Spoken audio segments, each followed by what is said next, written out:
नमस्कार शेतकरी बंधूंनो. आज दिनांक 21 जून, काल दिनांक 20 जूनला जे लाईव्ह झालं ते जवळपास 1 तास 20 मिनिट 20 ते 25 मिनिट चालल्यामुळं 80-85 मिनिट पूर्ण चालल्यामुळं आपण कालच्या प्रश्नांना उत्तरं काल देऊ शकलो नाही. तर त्या प्रश्नांचं ते प्रश्न आणि उत्तरं आपण आज घेतोय याच्यामध्ये रेकॉर्डिंगमध्ये. तर पहिला प्रश्न आहे, सोयाबीन कोणत्या दिशेनं पेरावं? आंतरपीक तूर टाकायची आहे. 9305 आहे. 1 फूट अंतर चालेल का? जमीन मध्यम आहे. जमीन मध्यम आहे तर 9305ला 1 फूट किंवा 14 इंच अंतर चालेल. आणि तुम्हाला जमिनीनुसार तुमची जमीन उताराची आहे का, प्लेन आहे का, यानुसार जर शक्य झालं तुम्हाला पेरणं तर उत्तर दक्षिण पेरा, नाही तर जमिनीच्या उतारानुसार तुम्ही मध्यम जमीन आहे तर उताराला आडवं पेरायला हरकत नाही. नमस्कार सर, फ्युजेरियम विल्ट आणि फायटोप्थेरा ब्लाइट कसे कंट्रोल करावे बीज प्रक्रियेपासून? बीज प्रक्रियेमध्ये तुम्ही फ्युजेरियम विल्ट ट्रायकोडर्मा बीज प्रक्रिया करून त्याला काही प्रमाणात तिथं रोखू शकता, पण फायटोप्थेरा ब्लाइटला बीज प्रक्रियेतून कंट्रोल करता येत नाही. व्हाईट गोल्ड तंत्र वापरत असताना आपण सांगितलेले प्रोडक्ट मिळत नसल्याने मिश्र तंत्र होत आहे. आपण सांगत असलेले प्रोडक्टची पूर्ती करण्यात आली तर शेतकऱ्यांचे एकच तंत्र व्हाईट गोल्ड तंत्र पूर्ण होईल. निश्चित आमचा प्रयत्न आहे. आता तुम्ही जर पाहिलं तर मागच्या वर्षीपेक्षा यावर्षी जवळपास 3 पट ठिकाणी आपण जे सांगतोय ते उत्पादनं उपलब्ध आहे. ट्रायकोडर्मासारखं उत्पादन PSB आहे, KMB आहे, त्याला कोणाला विकण्यात इंटरेस्ट नाही. आपण तिथे त्याची अवेलेबिलिटी सगळीकडे करण्याचा प्रयत्न करतोय. तर तुम्हाला उपलब्धता इथून पुढे सुद्धा ही वाढतच जाणार आहे, ही कमी होणार नाही. आमचा पूर्ण प्रयत्न आहे, कारण आपले शेतकरी अख्ख्या महाराष्ट्रामध्ये, फक्त महाराष्ट्रातच नव्हे तर जे मराठी भाषिक शेतकरी आजूबाजूच्या स्टेटमध्ये सुद्धा आहे त्यांचीसुद्धा मागणी आहे.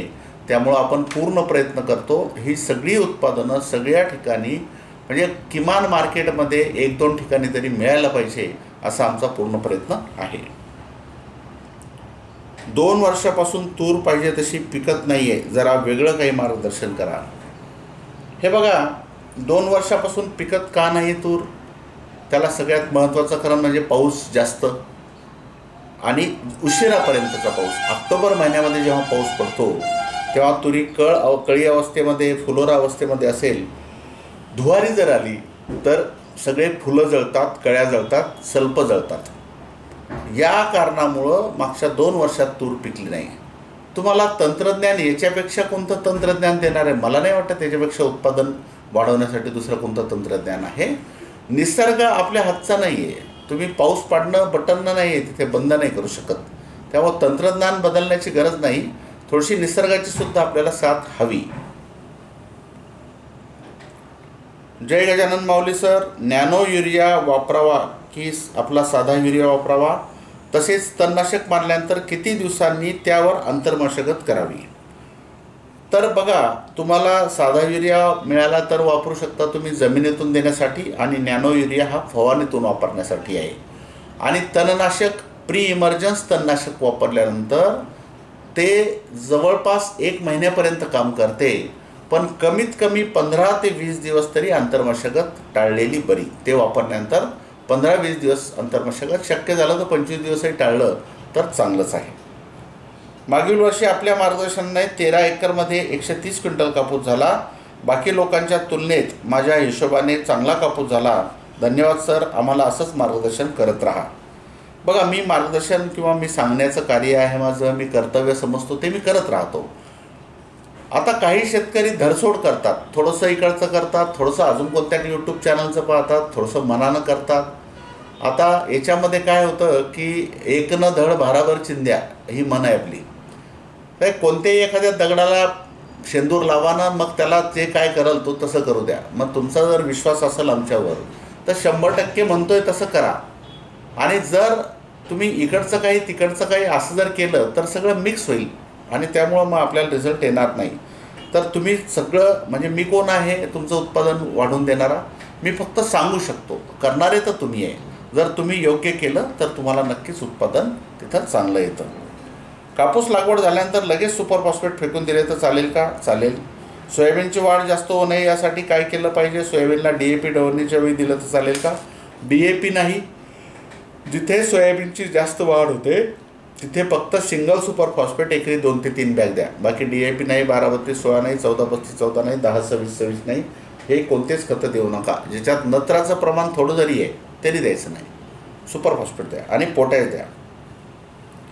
कपाशीला 50 दिवसानंतर सल्फर दिलं तर ते किती दिवसांनी पिकाला लागेल, नाही किती दिवसापर्यंत टिकू शकेल? बघा, सल्फर हे 2 प्रकारांना शिफारस करतो आपण. एक WDG सल्फर आहे, म्हणजे सल्फा बूस्ट.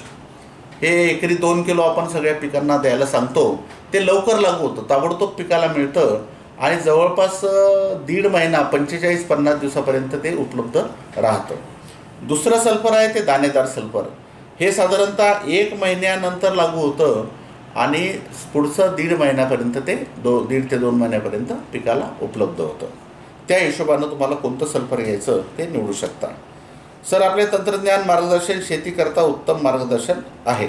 धन्यवाद. मी कापूस पिकाला सुरुवातीला 15-15 पेरला आहे, चालतं का? आणि आता कोणतं खत पेरू ते सांगा. 15-15-15 पेरलं चांगलं आहे, काही अडचण नाही. तुम्ही परत 15-15-15 असलं तर पेरू शकता. तुरीमध्ये कोणतं तणनाशक वापरू शकतो आणि किती दिवसांनी? सगळे सोयाबीनचे तणनाशक जे प्री इमर्जन्स म्हणजे उगवणपूर्व लागवड झाल्याबरोबर 3 दिवसाच्या आत स्ट्रॉंग आर्म आहे, तेच घटक असलेलं रॅलीचं आहे मार्क, त्यानंतर पेंडॅमिथिलिन आहे, तुमचं पनिडा गोल्ड आणि वगैरे, हे जे प्री इमर्जन्स म्हणतात त्याला उगवणपूर्व. फक्त तुरीत वापरताना किंवा तूर जर आपली सोयाबीनमध्ये असेल, मिश्र पीक असेल, तर या सोयाबीनसाठी जे प्रमाण आहे एकरी ते 10-20% कमी करायचं. तुरीमध्ये वापरताना 20% प्रमाण कमी वापरायचं. तर हे तणनाशक प्री इमर्जन्सी आहे. पोस्ट इमर्जन्समध्ये आपलं परशूट आहे, ODC आहे, शक्यता आहे, हे पण तुम्ही वापरू शकता. फक्त 20% डोस त्याचा कमी करायचा. उगवणपूर्व तणनाशकाची जमिनीची सुपीकता कमी होते का? बिलकुल होत नाही, काही चिंता करू नका. तूर सोयाबीन आहे, उगवणपूर्व तणनाशक मारले तर चालते का? चालतं. मी सांगितलं तुम्हाला. मी 1 फुटावर 2 टाकल्या तर आता विरळणी करताना एक झाड उपटावे की नाही? आता उपटू नका.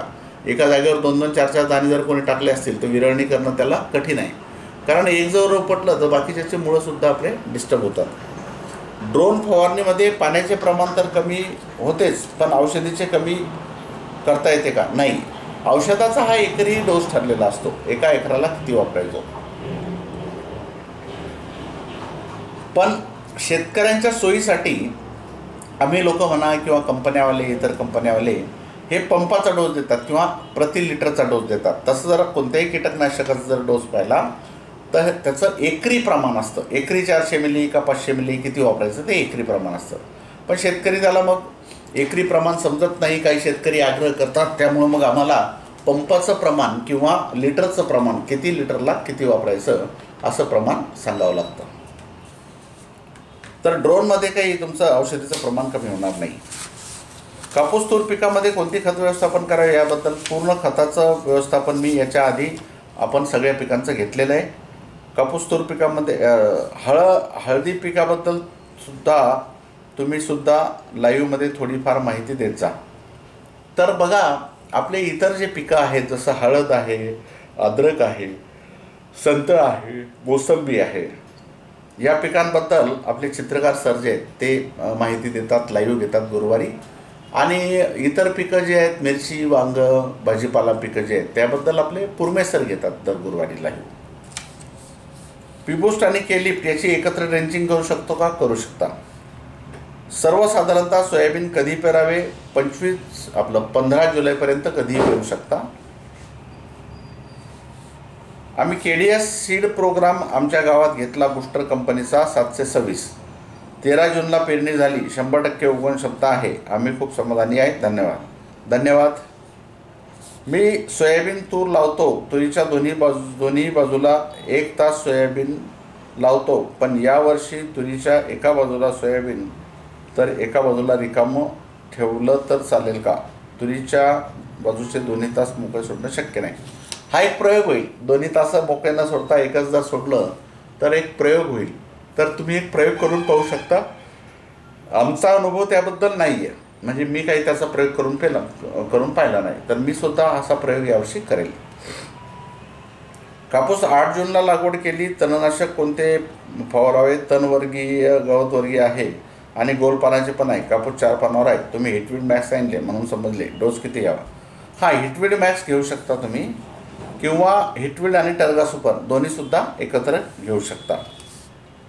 शेतकरी बांधवांना विनंती करतो की आपण गजानन सरांचे ऐका. मी गेल्या वर्षी त्यांच्या मार्गदर्शनाने संपूर्ण मला सोयाबीनमध्ये चांगले उत्पादन झाले. एकरी 11 क्विंटल व तूर झाली 9 पोते एकरी.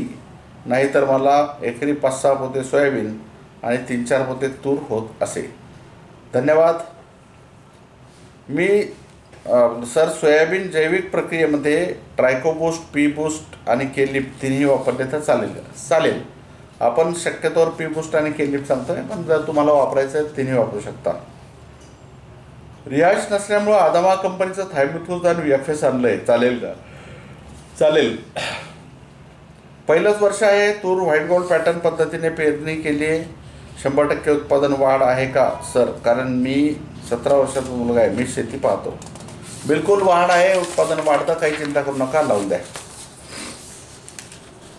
तुरीच्या बेसल डोसमध्ये पी बूस्ट, केलिप, ट्रायकोडर्मा, बायोमिक्स दिला आहे. पेरणीनंतर तणनाशक फवारणी केली.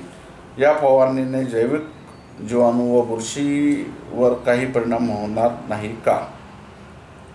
PK आणि ट्रायकोडर्मा, बायोमिक्स बेसल डोसमध्ये दिला नाही, काही होत नाही परिणाम, चालतो. उगवणपूर्व तणनाशकासोबत उगवून आलेल्या तणासाठी कोणते तणनाशक वापरावे? प्रमाण सांगा.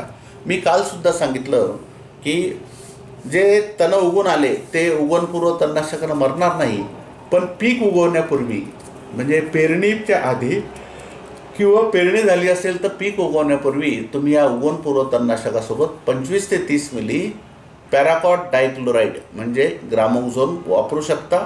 5-6 तासातच ते छोटं तण जे आहे एकदम छोटं ते 5-6 तासात जळून जाईल. कापसाला गवचे लावलेले असले तरी माझी इच्छा गवचे लावायची आहे, काही गरज नाही, विनाकारण खर्च करू नका. हिटवीड टर्गा सुपर किंवा हिटवीड मॅक्स सोबत थोडा युरिया प्रत्येक पंपात टाकू शकतो का? काही आवश्यकता नाही. गळफांदी आणि फळफांदी तुम्ही एकदा तुमच्या शेतात स्वतः काढून दाखवलं तर यामुळं कन्फ्युजन दूर होईल. एकदा मी तसा एक व्हिडिओ टाकलेला आहे गळफांदी ओळखायचा, पण परत अजून व्हिडिओ टाकता येईल का ते पाहतो. मागील वर्षीची औषधे लावलेली तूर शिल्लक आहे तर ती लावू का? तिचं उगवणशक्ती पहा एकदा, व्यवस्थित असेल तर मग लावू शकता, नाहीतर उगवणशक्ती जर चांगली नसेल तर दुसरी घ्या. आमच्या परिसरामध्ये पाऊस कमी पडला आहे. कापूस लागवड किती तारखेपर्यंत करू शकतो? तसं पाहिलं तर 15 जुलैपर्यंत कापसाची लागवडसुद्धा करता येते, पण थोडंसं जास्त उशीर झाला तर उत्पादनामध्ये थोडी घट येते. बंद करतो. खताचे भाव खूप वाढले आहे, तरी आपण फक्त वॉटर सोल्युबल खतावर शेतीचे नियोजन पूर्ण करू शकतो का? कारण लवकर मिळतात आणि रेट जवळपास बरोबरीत आहे. रेट बरोबरीत नाही, खताचे भाव जरी वाढले तर वॉटर सोल्युबलचे सुद्धा भाव वाढले आहेत. आणि बल्क फर्टिलायझर अजूनही वॉटर सोल्युबलपेक्षा स्वस्त आहे. पण तुम्ही जर पिकाच्या अवस्थेनुसार योग्य अवस्थेत योग्य विद्राव्य खतं जर वापरले तर तुम्ही त्याला बल्क फर्टिलायझरला पर्याय म्हणून ते करू शकता. बीज प्रक्रिया करून 25 दिवस झाले, बियाण्याला काही फरक पडेल का? काही होत नाही, काही चिंता नका करू. पेरणीनंतर पॅराकॉट फवारणी केली तर चालेल का? चालेल, पण बी उगवायच्या आधी, पेरणी झालेल्या दिवशी किंवा दुसऱ्या दिवशी. तिसऱ्या दिवशी पण बीज शक्यतो नका घेऊ. आमची काळीची जमीन आहे. मागच्या वर्षी तूर घेतली होती, पण अर्धवट तूर आलेली होती, अर्धवट फुलं होता, त्यावर मार्गदर्शन करा. ती अर्धवट आली नव्हती. अर्ध्या झाडांना, ज्या झाडांना शेंगा लागल्या नाही, फुलं लागले नाही, ते झाडं वांज झाडं होते. स्टेरिलिटी मोझॅक नावाचा रोग जो आहे तो तिथे होता, त्यामुळे त्याला फुलं आणि शेंगा लागल्या नाही. कापूस बियाण्याला ट्रायकोडर्मा लावला तर चालेल का? चालेल, काही आवश्यकता नाही तशी फारशी, पण लावला तरी काही नुकसान होत नाही. सोयाबीनची धूळ पेरणी केली तर चालेल का? बिलकुल नाही. मागच्या वर्षी आपल्या मार्गदर्शनामुळे मला एकरी 14 क्विंटल तूर झाली. आपले असेच मार्गदर्शन मिळो ही विनंती. जय गजानन. जय गजानन. शेतात लहान लहान तण आहे, कापूस लागवडीनंतर मागे ग्लायफोसेट मारले तर चालेल का? कापूस उगवण्याच्या आधी पॅराक्वाट डायक्लोराइड ग्रामोझोन मारू शकता, ग्लायफोसेट नको. मला PSB लिक्विडमध्ये मिळालं, याचा उपयोग कसा करावा? लिक्विड लावू शकता तुम्ही, बीज प्रक्रिया करू शकता, ड्रेंचिंग करू शकता, जसं पावडरचं आहे तसं सगळं लिक्विडचं करू शकता. सुपर फॉस्फेटसोबत पी बूस्ट के लिफ्ट वापरलं तर चालेल का? चालते, बिलकुल काही अडचण नाही. मला 2003ला तुरीचं 14 क्विंटल तुमच्या मार्गदर्शनानं एकरी उतारा आला होता. बरोबर आहे, आपण सुरुवातीपासून सांगत होतो महत्त्वाच्या गोष्टी, पण मुख्यत्वे आपण जे हे सुरू केलं पूर्ण व्हाईट गोल्ड पॅटर्न ते साधारणतः 11-12 2011-12पासून चालू केलं होतं. ट्रायकोडर्मा याची बीज प्रक्रिया करावं लागेल का सोयाबीनला? आवश्यकता नाही, तुरीला अवश्य करा. माझ्याकडे BDN 2013 गोदावरी लागवड तंत्रानुसार केली तर चालेल का? बियाणं माझ्याकडे उपलब्ध आहे, मग करू शकता. पी बूस्ट के लिफ्ट रायझर हे रासायनिक खतासोबत मिक्स करून दिले तर चालेल काय? पी बूस्ट आणि के लिफ्ट जे हे रायझरसोबत मिक्स करा आणि मग ते मिक्स केलेलं पी बूस्ट के लिफ्ट जे रायझरसोबत मिक्स केलं ते खतात टाका, म्हणजे तुम्हाला तिथे बऱ्यापैकी तिथे चांगला फायदा होईल. त्यानंतर चवळीमध्ये खूप तण झाला आहे, त्यामध्ये हुड लावून राऊंडअप मारल्यास चवळी मरेल का? चवळीवर जर पडलं तर चवळी मरेल, पण चवळीवर जर पडलं नाही, तुम्ही काळजी जर घेतली, ज्या झाडावर ज्या हिरव्या वनस्पतीवर पडेल ती मरते. मग चवळीवर पडू देऊ नका, मग तण मरेल, चवळी मरणार नाही. वानोसाठी उपाय सांगा. हे बघा, वानोसाठी मी मागच्या वेळेससुद्धा सांगितलं होतं. कार्टाप हायड्रोक्लोराईड 4 किलो घ्या, गव्हाचं भूस 10 किलो घ्या, त्या भुसात मिक्स करा कार्टाप हायड्रोक्लोराईड चांगलं आणि ते शेतामध्ये फेकून द्या. किंवा 10 किलो भुसामध्ये 100 ग्रॅम डेंटॉट सुमिटोमो कंपनीचं ते चांगलं मिक्स करून घ्या, किंवा डेंटॉट पाण्यात हे करून ते पाणी त्या भुसामध्ये मिक्स करा आणि मग ते 5 किलो जरी घेतलं तरी चालेल तुम्ही, आणि ते सगळ्या शेतात फेकून द्या. ते वानूचा जेव्हा त्याला स्पर्श होईल, या भुसाला जे कीटकनाशक लागलेलं आहे त्याचा वानूला स्पर्श झाल्यानंतर वानू तिथं कंट्रोल होतील. किंवा सकाळी 9च्या आधी रेज नावाचं आपलं जे कीटकनाशक आहे, ज्याच्यामध्ये थायोमेथिक्झन अधिक लॅम्बडा सायलोथ्रिन आहे, ते सकाळी 9च्या आधी 15 मिली 1 मिली प्रतिपंप रेजचा फवारा देऊ शकता वानूच्या नियंत्रणासाठी. 10 फूट अंतर चालेल का तुरीला? काळी जमीन आहे, 8 फुटात दाटते, 10 फुटही चालेल. त्याच्यामध्ये तुम्ही 4 तास सोयाबीनचे घेऊ शकता, म्हणजे 1.5 फुटाचा फाट असेल तर 5.5 फुटात तुमचं सोयाबीन होईल, आणि 4.5 फूट राहते ते 2.25 फूट दोन्ही बाजून ठेवा. पी बूस्ट पेरणीच्या 8 दिवस आधी खतामध्ये मिक्स करायला चालेल का? शक्यतो इतक्या लवकर मिक्स नका करू. पेरणीच्या वेळेस खत जेव्हा पेरता तुम्ही तेव्हा त्यात पी बूस्ट टाका आणि पेरणी करून द्या.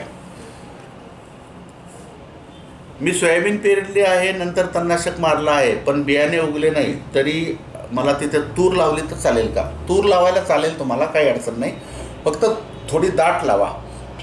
कारण तुम्ही सोयाबीनचा डोस सोयाबीनला वापरला असेल, तुरीसाठी थोडं 20% डोस कमी करावा लागतो, तर काही झाडं तिथे मरू शकतात, तर थोडंसं दाट तुम्ही तूर लावायला हरकत नाही तिथे. बीज प्रक्रिया सोयाबीनसाठी थायमिथॉन 30 EC हे कीटकनाशक घेऊन ठेवले आहे, परंतु 6/8/22 रोजी एक्सपायरी झाले आहे. अजून एक्सपायरी राहिली त्याची, 6/8 म्हणजे ऑगस्ट 6ला होणार. ते चालतं, ते वापरा, काय अडचण नाही. मी यवतमाळ जिल्ह्यातील असून मागील आठवड्यात 5 एकरमध्ये कापूस लागवड केली आहे. पूर्ण बियाणं निघालं आहे. आज ताशी लागली आहे. काही ठिकाणी थोडं बाद आहे, तर खाडे भरून घेऊ का? खाडे भरायला तुम्हाला पाणी पाहिजे आणि तुमच्याकडं पाणी नाही आहे सध्या. मग तुमचं ठिबकवर लागवड असेल, पाण्याची व्यवस्था असेल, तर ताबडतोब खाडे भरायला हरकत नाही. सोयाबीन पेरणीनंतर लगेच त्याच्यामागे स्ट्रॉंगआर्म तणनाशक फवारणी करायची आहे, तर फवारणी करणे वेळेस निघालेले तण मरते का? तण जे निघालेले ते मरत नाही. त्यासाठी मी तुम्हाला सांगितलं, त्याच्यामध्ये ग्रामोझोन वापरा 25 ते 30 मिली, मग ते मरून जाईल. कपाशीची लावण केली वानूसाठी कार्टाप हायड्रोक्लोराईड रेतीमध्ये आता फेकलं तर चालेल का? रेतीमध्ये फेका किंवा गव्हाच्या भुसामध्ये मिक्स करून टाका. पाऊस कमी आहे, कापूस लागवड कधी करावी? आता बघा, हा कठीण प्रश्न आहे. अर्धवट ओलीत जर तुम्ही कापूस लागवड केली आणि नंतर पाऊस आला नाही तर अडचणीचं काम आहे. त्यामुळं एकतर मग एकदम कोरड्यात टाकून द्या, वरतून जो येईल आणि त्याच्यानंतर मग चांगला आला तर ते साधून जाईल, त्यात जिंकाल तुम्ही. नाही तर चांगली ओलावा असेल तरच मग टाका. एकदम कोरड्यात किंवा चांगल्या ओलाव्यात असं अर्धवट ओलीमध्ये टाकून तिथं रिस्क घेऊ नका. वानूसाठी फवारणीतून औषध सांगा. रेज 15 मिली रेज तुम्ही वानूसाठी फवारू शकता. 4 फुटाच्या बेडवर फुले संगम सोयाबीन व आंतरपीक BDN 716 घ्यायचे आहे. तर 2 तुरीच्या ओळीत अंतर किती ठेवावे? 716 घ्यायचे. 2 तुरीच्या ओळीत तुम्ही 6 ते 8 फूट ठेवू शकता. जमीन काळीची आहे म्हटल्यानंतर 8 फूट अंतर ठेवा. ट्रॅक्टरने व्हाईट गोल्ड पॅटर्न पद्धतीने तयार एकरी पेरणी यंत्रामध्ये किती टाकावे? अच्छा, तुरीचं बी एकरी 2 किलो पुरेसं होईल. तुरीला ट्रायकोडर्मा लावले नाही तर आता खतासोबत देता येईल का? कसे द्यावे? नाही, आता खतासोबत नका देऊ. आता ड्रेंचिंग करून द्या तुम्ही. 1-2 चांगले पाऊस पडले ना तर ट्रायकोडर्माचं ड्रेंचिंग आळवणी करा. निखळ तूर लावणार आहे तर माझी जमीन हलकी आहे तर किती अंतर ठेवू? पाणी आहे तर पाणी जर असेल तुमच्याकडं, हलकी जमीन असेल तर 711 असेल तर 4 फूट अंतर ठेवा हलक्या जमिनीत. 716 असेल हलक्या जमिनीत 5 फूट ठेवा. पण पाणी त्याला नियमित द्यावं लागेल. फुलामध्ये ताण पडू देता येणार नाही. कपाशीमध्ये सोयाबीनची एक ओळ लावली तर चालेल का? नका लावू. मशागत होत नाही आणि मग तुमचा कपाशीही जमणार नाही आणि सोयाबीनही जमणार नाही. तुम्हाला घ्यायचं तर मूग घेऊ शकता. मूग लवकर निघतो, तो घेऊ शकता. तुरीला डुक्कर खाऊ नये याकरिता काय करावे? मी सांगितलं, कालही सांगितलं होतं. कार्बोफ्युरॉन नावाचं कीटकनाशक आहे. 2-4 कंपन्या, थोडं शोधावं लागेल तुम्हाला. एकरी 1 किलो कार्बोफ्युरॉन. ते अत्यंत घातक म्हणजे जास्त विषारी आहे. त्यामुळे त्याचा वापर करताना काळजी घ्या. डोळ्यात उडणार नाही, नाकाला लागणार नाही, तोंडाला लागणार नाही, हाताला लागणार नाही. यासाठी हातात प्लॅस्टिक घाला, नसतील हँडग्लोव्ज तर. आणि काचाच्या औषधाच्या बाटलीत टाकायचं, त्याला छिद्र करायचं वरतून झाकणाला आणि बीज टाकल्यानंतर त्याच्यावर ते टाकायचं कार्बोफ्युरॉन. मी 1x1 खड्डा खोदला संत्रा लागवड करता. त्यात गांडूळ खत, कंपोस्ट खत, शेणखत, त्यात हुमणी अळी व उधळी खूप जास्त आहे. करिता काय टाकावे? कृपा करून कळवा. 1x1चा नाही, तुम्ही 2x2चा तरी कमीत कमी खड्डा खोदायला पाहिजे. पण ठीक आहे, आता तुम्ही खड्डाही खोदला, त्यात ते गांडूळ खत ते सगळं टाकलंही, हुमणी अळीनी उधळी आहे, तर त्यात काय करा, एक साधारणतः एका खड्ड्यामध्ये 50 मिली पाणी टाकायचं तुम्ही, किंवा 100 मिली टाका. 100 मिलीच टाका जास्त जर आहे तर. आणि तुम्ही 10 लिटरमध्ये साधारणतः 100 मिली, 10 लिटरमध्ये 100 मिली रिहांश घ्या. म्हणजे 100 लिटरला 1 लिटर झालं. हां, 100 लिटरला 1 लिटर रिहांश आणि 2 लिटर पांडा सुपर असं मिश्रण करून घ्या. आणि मग 100 मिली, 200 मिली वगैरे या खड्ड्यामध्ये टाका. तर ते उधळी आणि हुमणीचं नियंत्रण होऊ शकते. सोयाबीनला थायरम लावले नाही, आता कसे टाकायचे? आता नका टाकू, ते सुरुवातीलाच लावायला पाहिजे. आता काही फायदा नाही. मी रिहान 2 लिटर बरोबर 22 2 किलो घेतलाही चालेल का? चालेल, 22 सुद्धा चालू शकतं रासायनिक बुरशीनाशक बीज प्रक्रियेसाठी. बीज प्रक्रियेत जिब्रेलिक ॲसिड घ्यावं की काय? काही आवश्यकता नाही. सोयाबीन 30 किलोला रेहांश किती मिली घ्यावे? 4-12 120 मिली. तुरीचे जास्तीत जास्त उत्पादन घेण्यासाठी नवीन माहिती सांगा. व्हाईट गोल्ड पॅटर्ननुसार आम्ही 8 क्विंटलपर्यंत पोहोचलो आहे. नवीन माहितीची गरज नाही, हेच करा. फक्त निसर्गाची थोडी साथ पाहिजे, ती जर मिळाली तर ते 16 क्विंटलपर्यंतही पोचाल तुम्ही. काही यातलं सुटलं असेल तर ते पहा. कपाशी 4 पानाची आहे, झाडाचा अर्धा खोड खालून वाळलं आहे, प्रमाण कमी आहे, काय करावं? तो खोड वाळलं खालून म्हणजे तुमचा कॉलर रॉट असेल, त्याला कॉपर ऑक्सिक्लोराईड जे असतं, एका पंपात 50 ग्रॅम घ्यायचं आणि ते खोडावर फवारायचं नाही, ड्रेंचिंग करा खोडावर, म्हणजे ते खोडाला लागून खाली मुळापर्यंत जाईल. सोयाबीनप्रमाणेच तुरीची बीज प्रक्रिया करावी का? FIR काही आवश्यकता नाही फारशी. तुरीला फक्त ट्रायकोडर्मा नक्की लावा.